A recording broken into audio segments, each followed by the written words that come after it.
Los comandantes norteamericanos en Irak saben muy bien que deben encontrarlo. Tiene una intuición animal, no hay duda de ello. Ladies and gentlemen, we got him. And he was in the bottom of a hole, so there's no way he could fight back, so he was just caught like a rat. And now the former dictator of Iraq will face the justice he denied to millions. Saddam Hussein. Ladies and gentlemen, we got him. En la noche del 3 de diciembre de 2003, Saddam Hussein, uno de los hombres más buscados del mundo, cayó finalmente en manos del ejército estadounidense. At around 8:30 p.m. Baghdad time, United States military forces captured Saddam Hussein alive. He was found near a farmhouse outside the city of Tikrit in a swift raid conducted without casualties. Fue una imagen impactante, sobre todo por el aspecto de Saddam. En la grabación se le puede ver mientras es examinado por un médico norteamericano. Saddam tenía una barba crecida, estaba despeinado, era la sombra del inmaculado comandante que durante años gobernó al pueblo iraquí.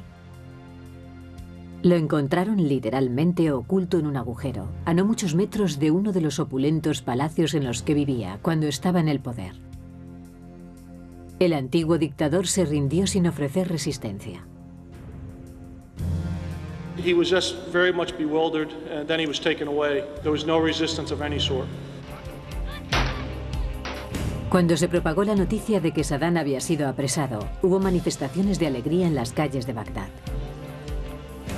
El júbilo entre los congregados fue enorme, celebraban la caída de su régimen.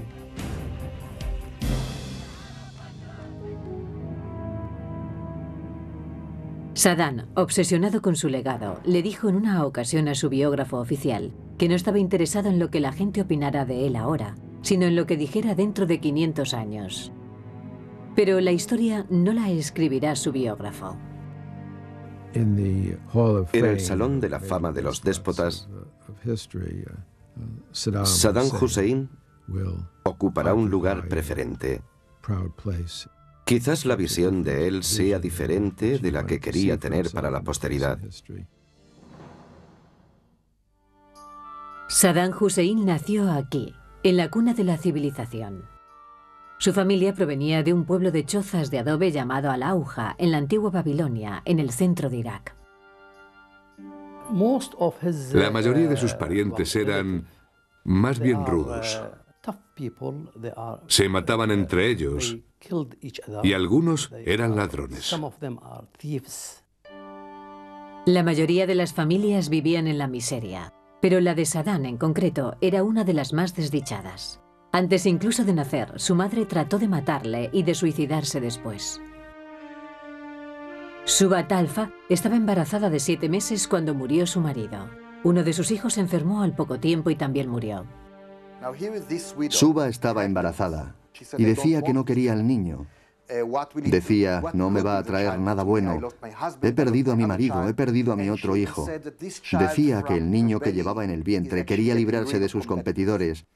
Quería ser el único hombre de la familia. Se daba golpes en el vientre contra las paredes, pero finalmente el niño nació. Fue el 28 de abril de 1937.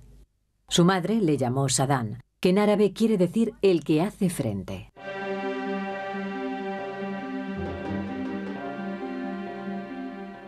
Sin medios para subsistir, y mucho menos con un hijo, la madre lo mandó a vivir con su hermano en la cercana Tikrit, junto a la ribera del río Tigris. Saddam pasó sus primeros 4 años al cuidado de su tío Jairala, que como oficial militar tenía cierta importancia en el pueblo. Su hijo Afnan fue el mejor amigo de Saddam. En 1941, Jairala, fervoroso nacionalista, se unió a la revuelta apoyada por los nazis contra los británicos que entonces ocupaban Irak. La revuelta fue sofocada y Jairala fue depuesto y encarcelado. Saddam volvió con su madre, que se había casado con el hermano de su difunto marido, un hombre rudo conocido como Hassan el Mentiroso. Parece ser que su padrastro se portó brutalmente con el joven Saddam, tanto física como psicológicamente. Hassan maltrató a Saddam y no le permitió que fuera a la escuela. En lugar de eso, le obligaba a robar cabras y pollos.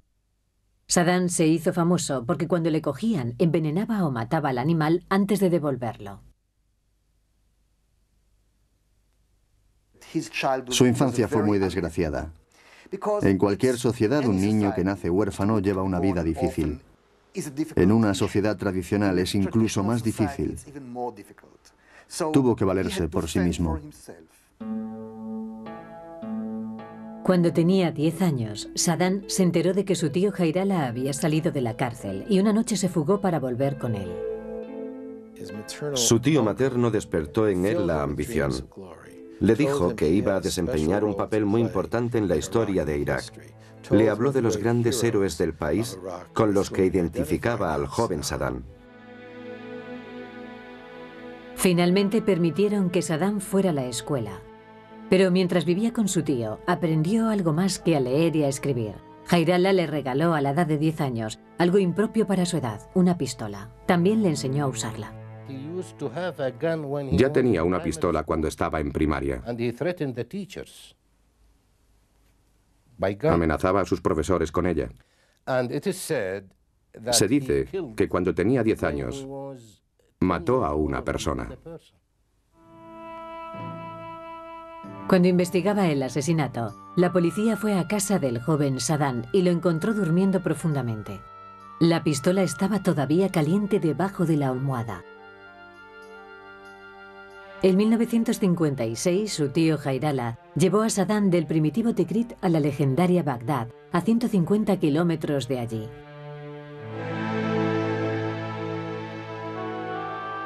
El tío de Saddam le animó a que siguiera sus pasos y a que entrara como cadete en el ejército. Lleno de esperanzas, Saddam se presentó al examen de ingreso de la Academia Militar de Bagdad, pero fue rechazado. En aquellos días, en las calles de la ciudad, se hablaba mucho de cierto héroe. En 1956, el egipcio Gemal Abdul Nasser se enfrentó a las potencias occidentales en la crisis del Canal de Suez. El desafío de Nasser inspiró a millones de jóvenes árabes a involucrarse en política, incluyendo a Saddam Hussein. Inmediatamente se unió a un partido de tendencia extremista, por decirlo así, el Partido Ba'ath. Era un joven radical y osado, nacionalista, aunque mínimamente influido por el socialismo. Los barrios humildes de Bagdad estaban repletos de jóvenes que conspiraban contra la monarquía, sustentada por las potencias occidentales. El 17 de julio de 1958 se inició la revolución. El rey Faisal, cuya familia había gobernado Irak desde 1920, fue asesinado tras un golpe militar. Los intereses petrolíferos de Occidente se vieron amenazados por el derrocamiento de la monarquía. Bagdad se convirtió en un caos después del asesinato del rey. Bandas de jóvenes recorrían las calles desbocados, entre ellos Saddam Hussein, miembro del partido Ba'ath. Saddam Hussein era un joven asesino. Una de sus peculiaridades era que no le importaba matar. En 1959, el partido baasista le dio a Saddam su gran oportunidad. Pasó a formar parte del grupo que asesinaría al nuevo dirigente militar, el general Qassim. El plan consistía en prepararle una emboscada cuando pasara con su coche a plena luz del día por la calle más céntrica de Bagdad, la calle Rashid. Como no tenían experiencia, acabaron disparándose unos a otros. Hirieron al general, pero no lo mataron. El mismo Saddam resultó herido.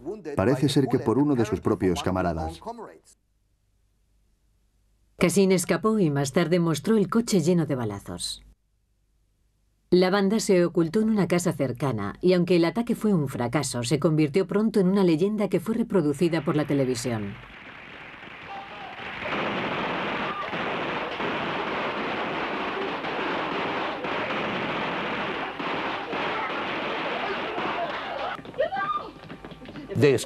Escaparon a una casa refugio.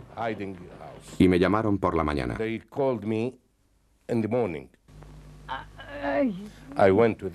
Fui a verles y me encontré con que Saddam estaba herido.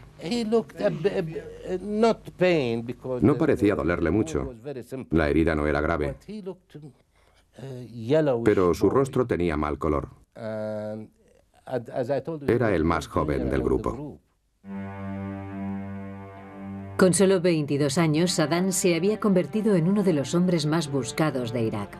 Después del atentado escapó a Tikrit y desde allí se dirigió al desierto disfrazado de beduino.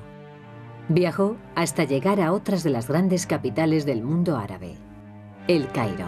Allí aprendería algunas valiosas lecciones sobre el poder mientras planeaba su regreso a Irak.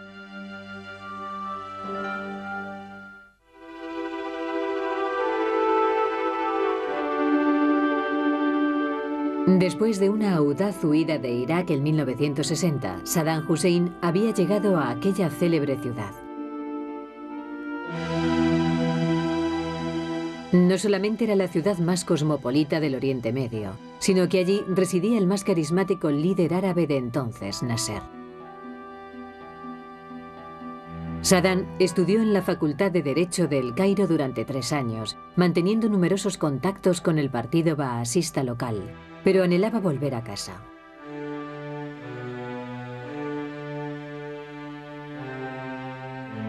El 11 de febrero de 1963, un golpe de Estado en Bagdad derrocó al general Qasim y llevó al partido Baas al poder. Inmediatamente Saddam se trasladó a Bagdad, donde sirvió al nuevo régimen ejerciendo como matón a las órdenes de dirigentes en la sombra. Ahora que había vuelto a casa, Saddam podría casarse. Su abuela le preparó la boda con su prima Sajida, hija de su tío y mentor Jairala.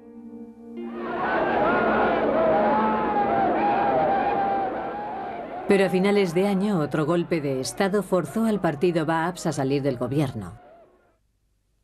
En 1964, la dirección baasista reclutó a Saddam para que atentara contra el nuevo presidente de Irak.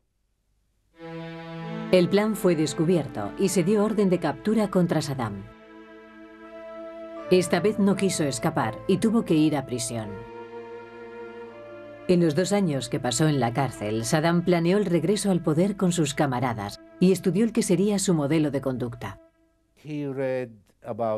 Leyó libros sobre Hitler y Stalin, la mafia y las dictaduras a lo largo de la historia. Creo que esas lecturas le influyeron muchísimo. La mujer de Saddam llevó a su hijo Uday a visitarle a la cárcel. Saddam aprovechó la ocasión para enviar mensajes a sus camaradas del exterior, ocultándolos en los pañales de su hijo. Dentro de la prisión cultivó importantes alianzas con altos dirigentes baasistas, incluyendo un conocido héroe militar que era primo lejano suyo, Ahmed Hassan al-Bakr. En 1966, Saddam y Bakr escaparon de la cárcel con la ayuda de unos guardias. Saddam regresó a Bagdad, donde se convirtió en un conocido activista del movimiento de oposición clandestino. La primera vez que vi a Saddam Hussein fue en una pequeña conferencia del partido, el 19 de noviembre de 1967. Me quedé realmente impresionado por su personalidad. Tenía un gran carisma. Se podía apreciar. Además, tenía un gran poder de convicción. Notabas que estabas en presencia de un auténtico líder.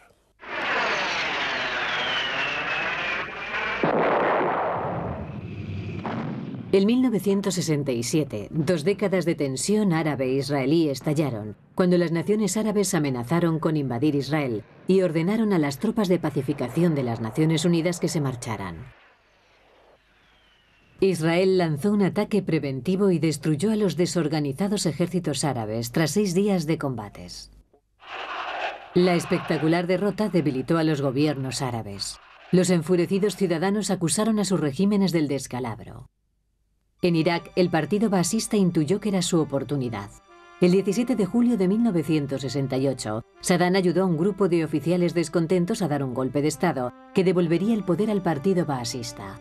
Al frente del gobierno estaría su primo al-Bakr. Saddam encontró muy pronto un puesto conveniente en el nuevo régimen. Sería adjunto de al-Bakr y ejercería como jefe de la policía secreta, la Mukhabarat. Al-Bakr ofreció el cargo a algunos de mis amigos. Pocos lo querían porque era un trabajo muy sucio. Pero cuando se le preguntó a Saddam, aceptó el trabajo y se puso al frente. Saddam se convirtió en un sicario del régimen. Al-Bakr y Saddam se repartían el trabajo. Saddam era siempre el que hacía el trabajo sucio del régimen. Eso es lo que le enseñaron y le dejaron hacer. Aquello respondía a sus inclinaciones. 3 meses después de llegar al poder, al-Bakr y Saddam organizaron una espeluznante celebración por el nuevo régimen. Declararon día de fiesta nacional, la jornada en que se ejecutaría a un grupo de supuestos espías, la mayoría de ellos judíos iraquíes. Hicieron de su ejecución un espectáculo público. Cientos de miles de ciudadanos fueron llevados a las ciudades de los pueblos. Parecía carnaval, pero 13 personas fueron ahorcadas en la plaza central de la Liberación.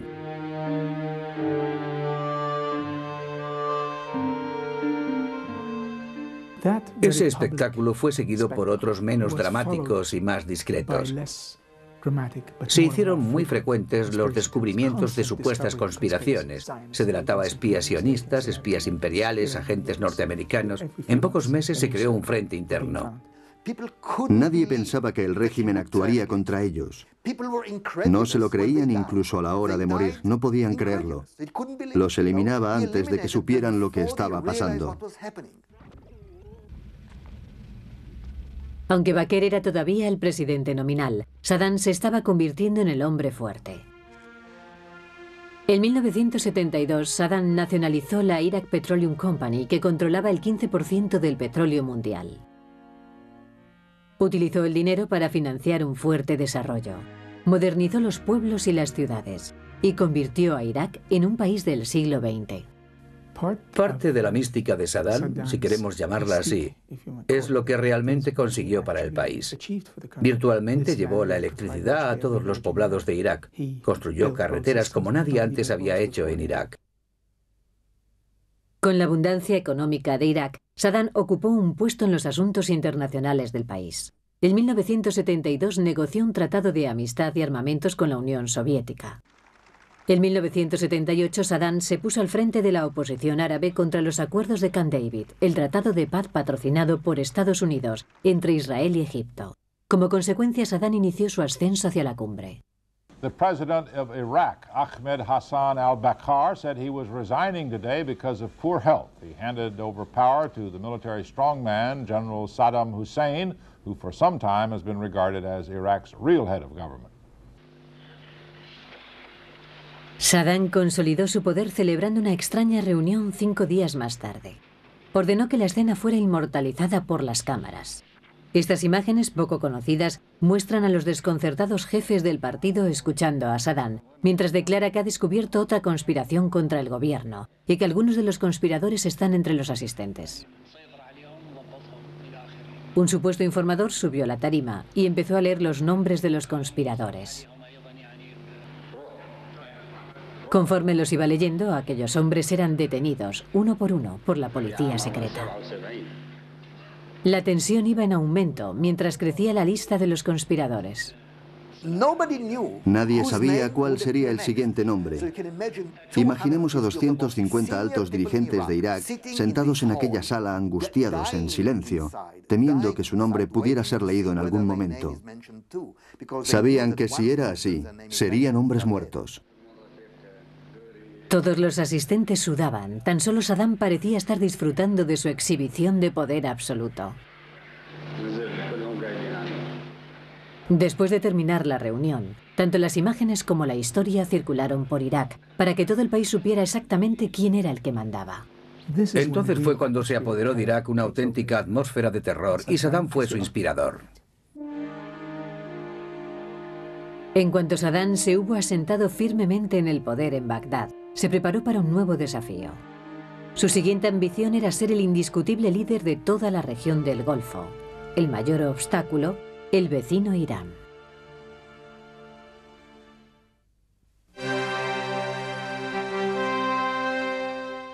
En 1979, Saddam Hussein estaba en la cúspide de su poder. Se había autoproclamado presidente de Irak y había eliminado a la mayoría de sus enemigos iraquíes y, de paso, a algunos de sus camaradas. Solía decir que si sospechaba de alguien, lo mataba. Que era mucho mejor confundirse al matar a alguien que cometer la equivocación de dejar que lo mataran a él. Al desafiar los acuerdos de paz de Camp David entre Israel y Egipto, Saddam unió a los estados árabes más radicales. Los sirios y los palestinos se unieron a Irak al considerar los acuerdos como una traición. Pero la atención de Saddam se centraba en su vecino Irán. Allí, la revolución fundamentalista del ayatolá Jomeini había derribado al régimen del Shah de tendencia pro-occidental. Con un Teherán revuelto, Saddam pensó que era la oportunidad apropiada para que Irak se convirtiera en la mayor potencia del Golfo Pérsico, rico en petróleo. En septiembre de 1980 se decidió atacar. Saddam, un comandante en jefe del ejército sin experiencia militar, creyó que ganaría la guerra en cuestión de semanas, pero no sucedió como él esperaba. Los recursos de que disponía el ayatolá Jomeini eran enormes. Irán era mucho más grande que Irak. Su población casi triplicaba la iraquí. Era un país temible con mucho poder y estaba enardecido por la pasión de la revolución. Cada incursión iraquí era contestada por una ola de jóvenes mártires iraníes que hacían retroceder al ejército de Saddam. Saddam juró derribar la voluntad iraní bombardeando Teherán y otras ciudades. Pero el conflicto se convirtió en una larga y sangrienta guerra de trincheras.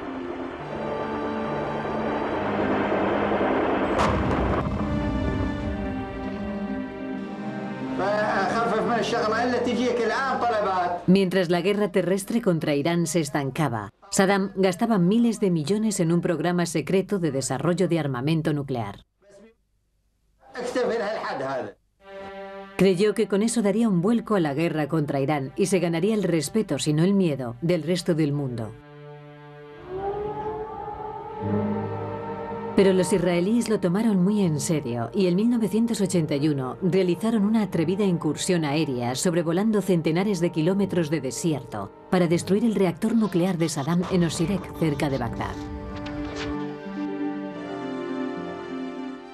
Con su reactor destruido y las bajas de la guerra en aumento, Saddam ofreció a Irán un alto el fuego en 1982. Pero el ayatolá decidió continuar las hostilidades hasta que a Saddam se le agotaran los recursos. Saddam pidió consejo a su gabinete.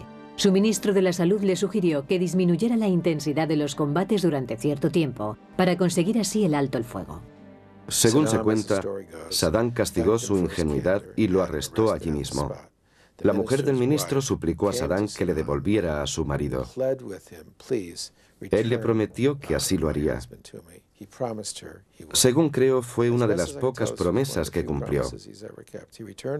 Al día siguiente, le devolvió a su marido troceado, dentro de un saco.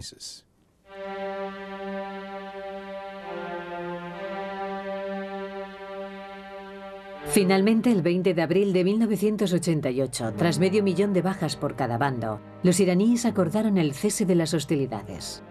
La frontera apenas se había movido desde que Saddam iniciara las hostilidades 8 años antes. Sin embargo, él proclamó que había conseguido una gran victoria.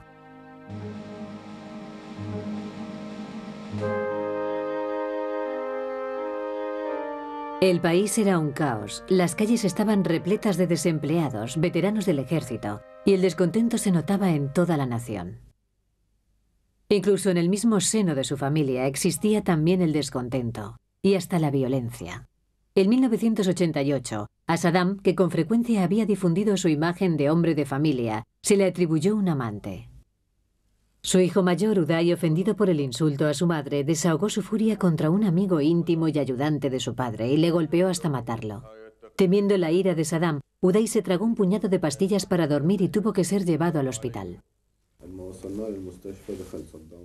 Saddam y sus guardaespaldas entraron en la habitación del hospital donde le estaban haciendo un lavado de estómago. Saddam golpeaba a quien se le ponía por delante, incluso a Uday, que estaba en cama. Le rompió un brazo, lo torturó y lo arrestó durante 45 días. A los demás nos metió en la cárcel. La familia llevó a Uday a Suiza hasta que su padre se tranquilizara. Solo después de 6 meses pudo volver a casa. En 1989, Saddam dedicó un monumento a Bagdad diseñado por él mismo. Unos enormes brazos, reproducción de los suyos, mantenían cruzadas 2 espadas formando un arco sobre una de las principales avenidas de la ciudad. Las espadas fueron hechas con el hierro de las armas de los iraquíes caídos en combate y con los cascos cogidos de las cabezas de los iraníes muertos. Las promesas políticas y económicas a Irak no se cumplieron en aquella década. El país estaba en bancarrota. Una región tan rica como aquella estaba ahora casi en la ruina. En 10 años había vuelto al tercer mundo, cuando ni siquiera el ruido de aquella campaña había cesado. Saddam volvió a las andadas. Todos sus problemas se reducían a uno: dinero. Saddam sabía que necesitaba liquidez, y mucha, si quería sobrevivir. Comenzó a mirar al rico estado petrolífero de Kuwait para convertirlo en su salvación.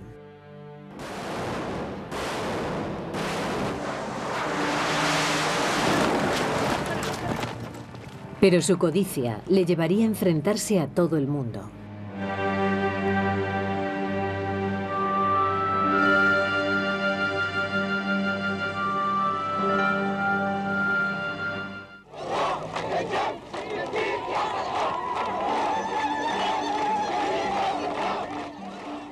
En 1990 el régimen de Saddam tenía grandes deudas. El coste de su desastrosa guerra contra Irán le había arruinado. Incluso las enormes reservas petrolíferas no podían sacarle a flote. Pero lo que realmente enfurecía a Saddam era que sus vecinos del Golfo no le estuvieran lo suficientemente agradecidos por sus esfuerzos por contener la amenaza iraní, en particular Kuwait. Necesitaba mucho dinero. Los iraquíes creían que Kuwait tenía 200.000 millones de dólares depositados en varios bancos y en activos. Creyó que sería una buena oportunidad para conseguir que Irak se hiciera rico en un instante. De repente sería rico de nuevo. Apoyado por Occidente, Kuwait se mantuvo firme. El 24 de julio, Saddam llevó a miles de soldados a la frontera con Kuwait. En una reunión al día siguiente, llegó a hacer que la embajadora norteamericana April Gaspli creyera que no invadiría al país vecino. He wanted me to inform President Bush that he would not solve his problems with Kuwait by violence. Period. He would not do it.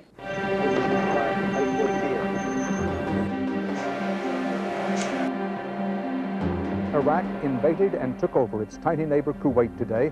That set off worldwide protests and drew sanctions from the United States, Great Britain and the Soviet Union.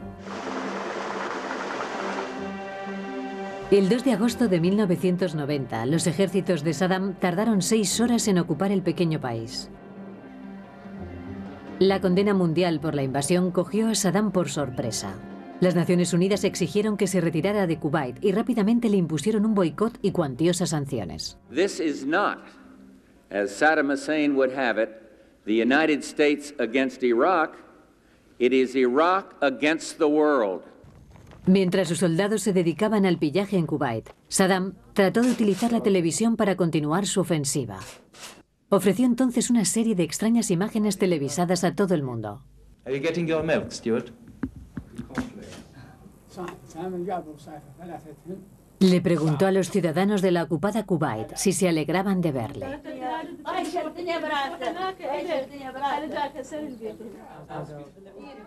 Y mostró su hospitalidad con los que él denominó sus huéspedes occidentales en Irak y Kuwait. El resto del mundo los llamó rehenes. Allí estaba Saddam Hussein siendo el centro de la atención de todo Irak. Todas las televisiones, radios y periódicos le concedieron la prioridad informativa durante muchos meses. Puede que aquello fuera, es probable que sí, una gran fuente de satisfacción para él. Cuanto más amenazaba a la coalición de las Naciones Unidas, más desafiante se volvía Saddam. Pero aún temiéndose una cruda batalla, la coalición estaba dispuesta para el ataque. Iraq will not be permitted to annex Kuwait. And that's not a threat, it's not a boast, that's just the way it's going to be. El 29 de noviembre de 1990, las Naciones Unidas impusieron la fecha límite del 15 de enero de 1991 para que Irak se retirara de Kuwait y autorizaron el uso de la fuerza si Saddam no obedecía. Al cabo de una semana, Saddam liberó a sus rehenes occidentales, pero no se retiró. En lugar de eso, trató de justificarse ante los medios de comunicación internacionales. Concedió a Dan Rather de la CBS una entrevista cara a cara como parte de una campaña de justificación ante el público norteamericano. El Kuwait جزء من العراق. Kuwait is part of Iraq. Forever. للأبد. نحن. We have said this. Kuwait is part an Iraqi province. والعراقيين مثل الأمريكان أيضا لا يريدون الحرب. And the Iraqis, the people of Iraq, like the Americans, do not want the war to Iraq.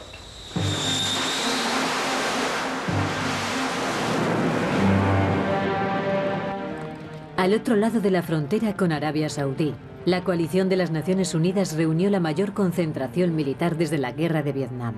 500.000 de soldados, cientos de aviones y millares de carros de combate fueron llevados a la frontera con Kuwait. Estaban dispuestos a atacar. En la víspera del plazo dado por la ONU, la televisión iraquí mostró un desafiante Saddam aclamado por sus soldados en una playa de Kuwait. Creyó que Bush no tendría valor para atacar, pero lo tuvo. Creyó que Bush no le iba a imponer un límite, pero se lo impuso. No creyó que Bush apretaría el gatillo, pero lo apretó contra él. Pocas horas después de terminar el ultimátum de las Naciones Unidas, se inició la Operación Tormenta del Desierto, con una oleada de bombardeos contra Bagdad que la televisión mostró en directo a todo el mundo. Saddam no estaba preparado para la lluvia de misiles de crucero, bombas inteligentes y armas de alta tecnología que le lanzó la coalición. Era un hombre que vivía en un búnker, no entendía la guerra moderna, no tenía idea de la potencia de fuego que iba a ser usada contra él. La única respuesta de Saddam fue el lanzamiento de misiles Scud contra Israel y Arabia Saudí, pero no consiguió nada.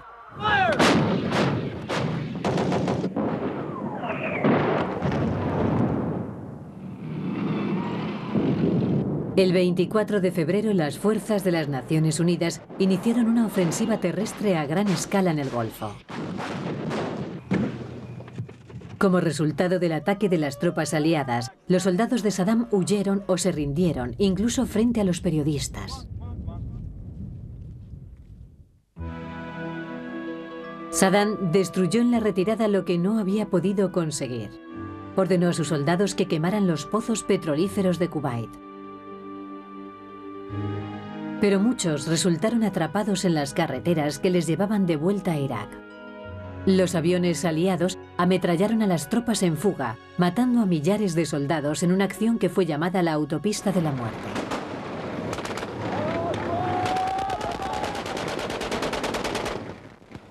Consiguieron una victoria aplastante. 100 horas después del comienzo de la guerra terrestre, los soldados de las Naciones Unidas liberaban el pequeño estado de Kuwait, pero Saddam Hussein seguía en libertad.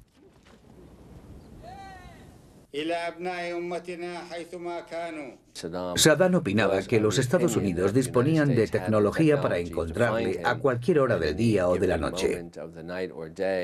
Suponía que le iban a arrojar una bomba. Por eso se trasladaba todos los días y dormía cada noche en una cama diferente. Desde luego era un hombre muy inquieto. Pero, de acuerdo con su lógica, nunca creyó que acabarían con él.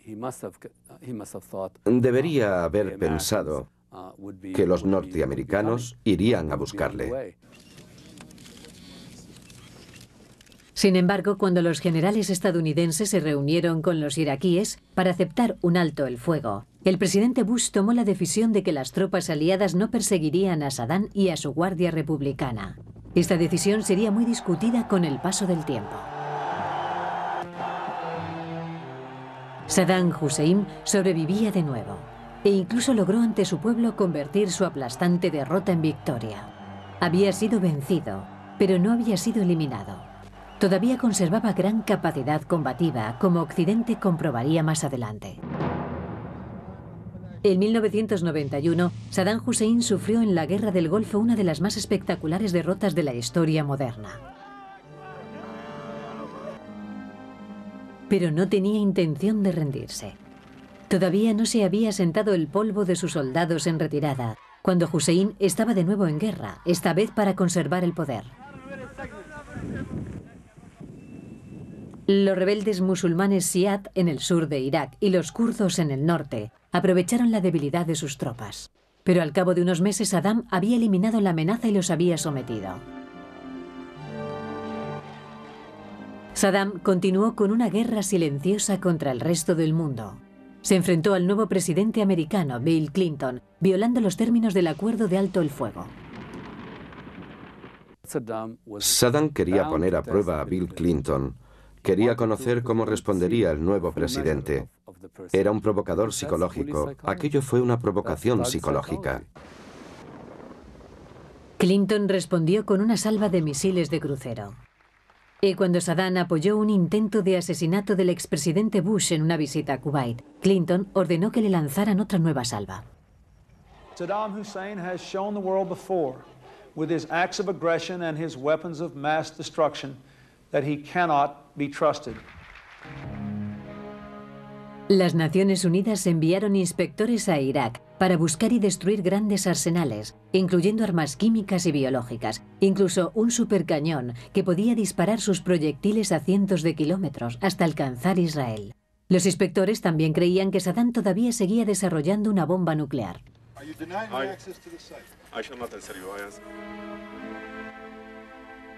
Estas sospechas justificaban el mantenimiento de las sanciones económicas impuestas a Irak.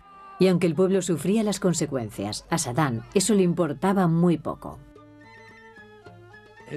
Su visión política era la de mandar en Irak, no la de servir a Irak, sino a sí mismo y a sus dos hijos.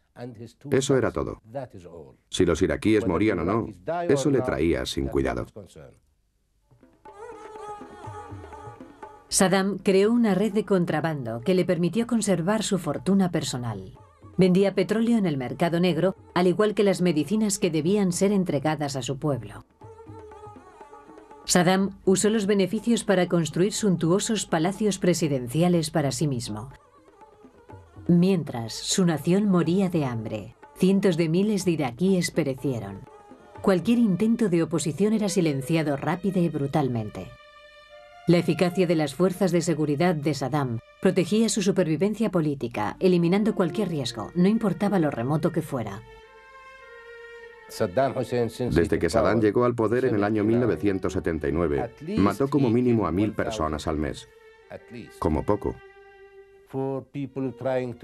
Eran pobres gentes que trataban de hacer alguna crítica a Saddam y a su gobierno, o que querían quejarse de su política. En una ocasión, Saddam atacó la reserva kurda en el norte de Irak. Para castigarle, los Estados Unidos dispararon varias andanadas de misiles de crucero contra los emplazamientos de misiles iraquíes. Pero Saddam continuó en el poder, y los intentos de los Estados Unidos por debilitar su poder parecieron no tener ningún éxito.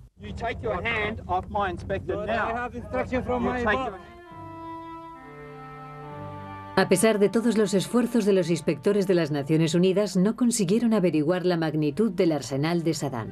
Se creía que todavía existían grandes depósitos de armas biológicas, incluyendo gas nervioso y ántrax. Las mismas escenas se repetían una y otra vez. Saddam rechazaba a los inspectores de armas. Los Estados Unidos amenazaban con bombardear Bagdad. Saddam se volvía atrás. Este desafío continuó sin respuesta hasta que George W. Bush fue elegido presidente de los Estados Unidos en el año 2000. His Excellency, Mr. George W. Bush. El hijo y tocayo del antiguo enemigo de Saddam estaba decidido a terminar el trabajo que su padre había iniciado. We cannot stand by and do nothing while dangers gather. We must stand up for our security and for the permanent rights and the hopes of mankind. By heritage and by choice, the United States of America will make that stand. Incluso mientras el presidente Bush pedía en el Congreso poderes para la guerra, Saddam ordenaba a su ministro de Asuntos Exteriores que jurara que Irak no poseía armas biológicas, químicas o nucleares. Acusó a Bush y a los Estados Unidos de provocar una crisis. Aún así, el presidente de los Estados Unidos no se arredró en sus intenciones de controlar a Saddam y mantuvo su amenaza de intervenir militarmente. Iraq must now, without delay or negotiations, fully disarm. Frente a la creciente amenaza de una acción militar, por fin Saddam se doblegó. Hacia finales de 2002 permitió que los inspectores de la ONU volvieran a Irak. Pero el proceso de investigación era lento y no siempre resultaba fiable. En enero de 2003, el jefe de la inspección de la ONU, Hans Blix, lanzó duras palabras de acusación contra la reticencia de Irak a permitir las inspecciones. Aunque las pesquisas continuaban, el presidente Bush estaba dispuesto a seguir adelante con o sin el respaldo de Naciones Unidas, y el 17 de marzo dio un ultimátum a Saddam. All the decades of deceit and cruelty have now reached an end. Saddam Hussein and his sons must leave Iraq within 48 hours. Their refusal to do so will result in military conflict. 2 días más tarde comenzaba la Segunda Guerra del Golfo. El régimen de Hussein parecía que por fin se enfrentaba a sus últimos días.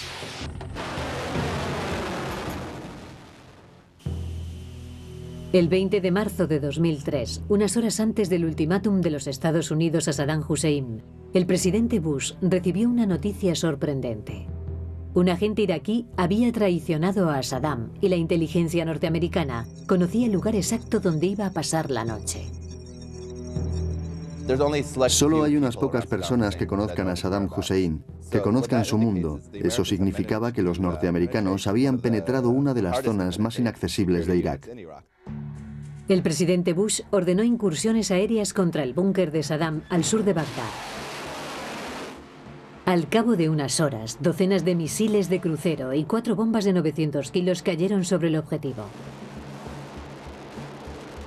Pero más adelante, tras una exhaustiva investigación, no hubo pruebas de que Saddam hubiera sido alcanzado.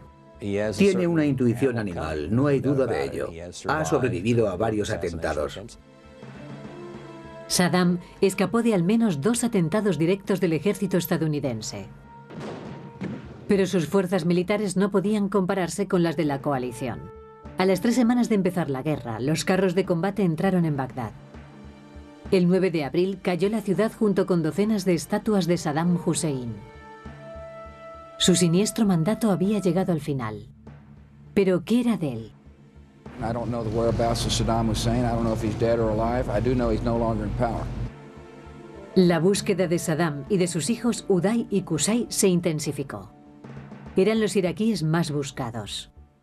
En la lista que se les dio a los soldados, Saddam era el número 1. Los comandantes estadounidenses en Irak saben muy bien que deben encontrarlo. O lo capturamos o lo matamos. Si ya está muerto, debemos encontrar el cuerpo. Los Estados Unidos aumentaron la presión ofreciendo una recompensa de $25 millones por información que pudiera conducir a la captura o muerte de Saddam y $15 millones por la captura de cada uno de sus hijos.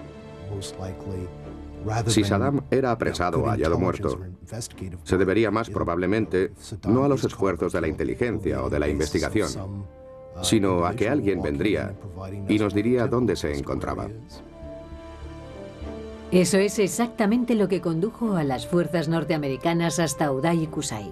A mediados de julio, un iraquí entró en una oficina militar de campo en Mosul y le dijo a los soldados dónde podían encontrar a los hijos de Saddam. La casa donde Uday y Qusay murieron acribillados, junto con otras 2 personas, era la casa de un primo de Saddam Hussein.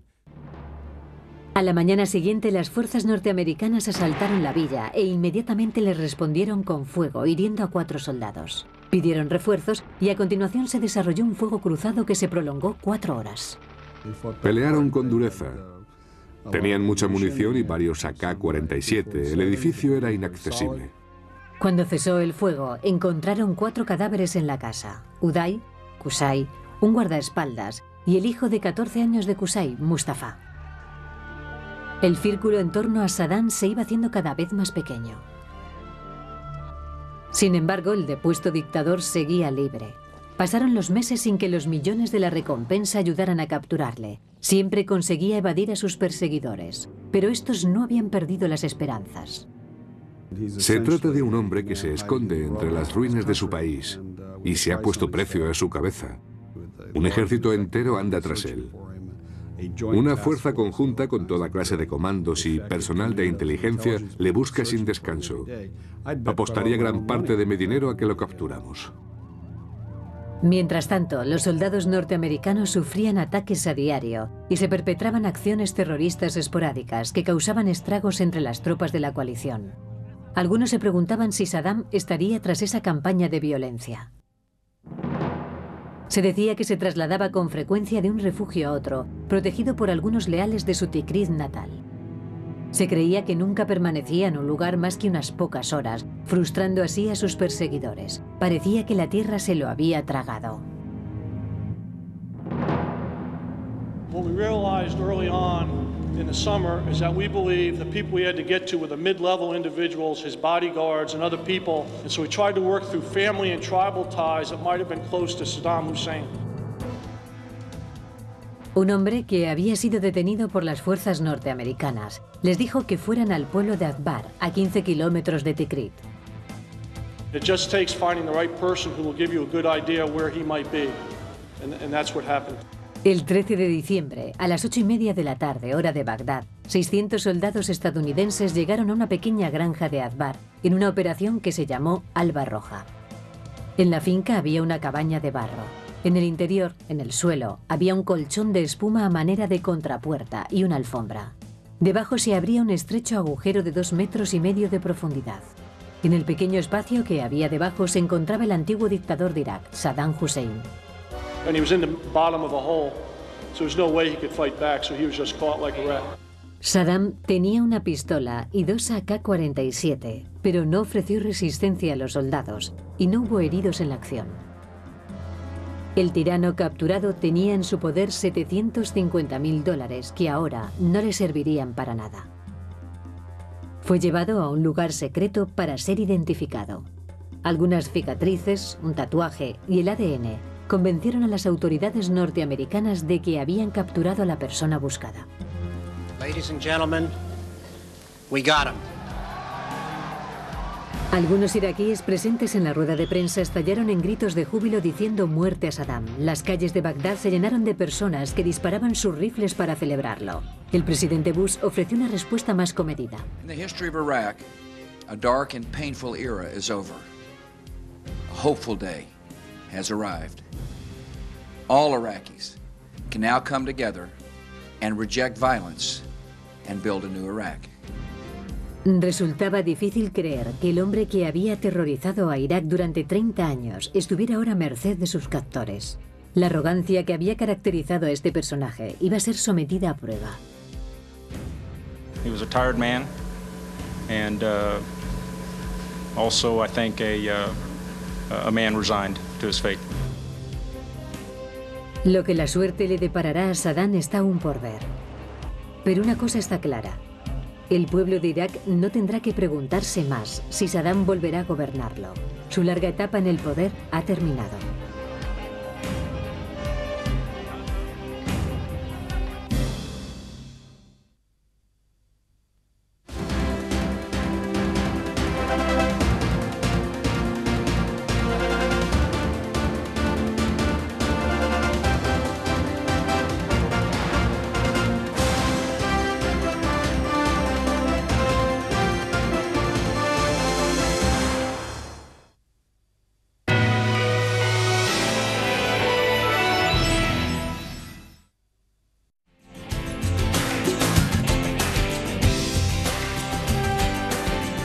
Canal de Historia.